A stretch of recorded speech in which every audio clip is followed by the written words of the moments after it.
মপিয়াদি, প্রথম কথা হচ্ছে যে রাম রহিম ধর্ষক স্বঘোষিত ভগবান মনে আছে যে রাম রহিমের এরকম প্রচুর চেলাচামুন্ডা ছিল।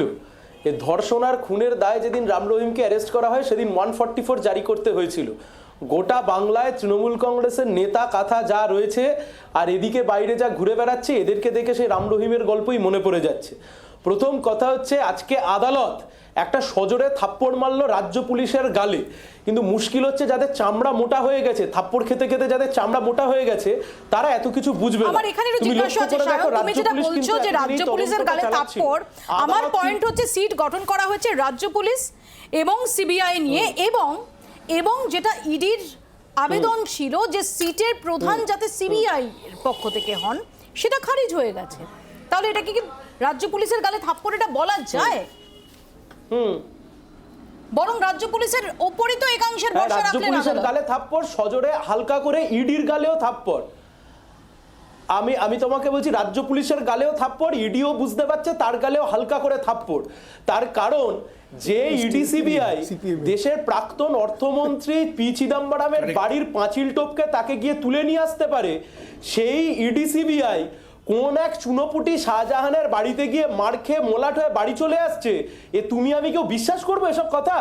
আমাদের কথা খুব স্পষ্ট। কেন আমি তোমাকে বললাম যে আদালত থাপ্পড় মারলো, তার কারণ এই তদন্ত তো একা পুলিশ নিয়ে যাচ্ছিল এতদিন ধরে।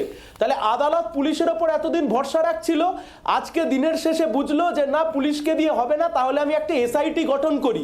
তারপর আদালত প্রিভিয়াস কিছু ঘটনা থেকে নিশ্চয়ই তার অবজারভেশনে তারা বুঝলেন যে দুজনকেই মাথায় রাখলে হবে না, দুজনে মিলে গোতাগুতি করবে, কাজের কাজ কিছু করবে না, ফলত মাথায় মাথায় আদালত হিসেবে আমরা আদালতটা রইলাম।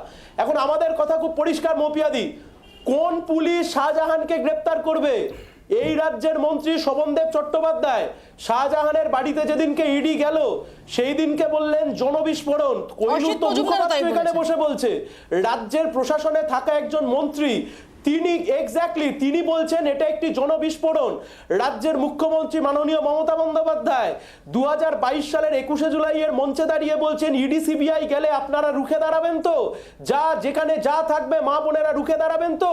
এখন আমাদের কথা, এই রাজ্যের বুকে আজকে রাত্রিবেলায় রাজ্য পুলিশ যে কয়েদি ধরতে যাবে তারা যদি নিজেদের এলাকায় লোক মোবিলাইজ করে একই রকম ট্রিটমেন্ট করে, আগামীকাল থেকে ল অ্যান্ড অর্ডার বলে কিছু থাকবে? হ্যাঁ,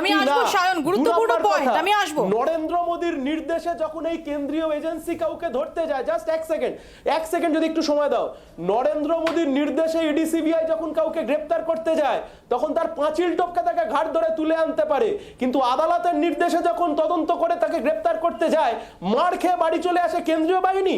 যে কেন্দ্রীয় বাহিনীকে দেখে জঙ্গিরা কাঁপে, এ বিশ্বাসযোগ্য নয়। বাংলার আওয়াজ, বাঙালির আবেগ, জি 24 ঘন্টা।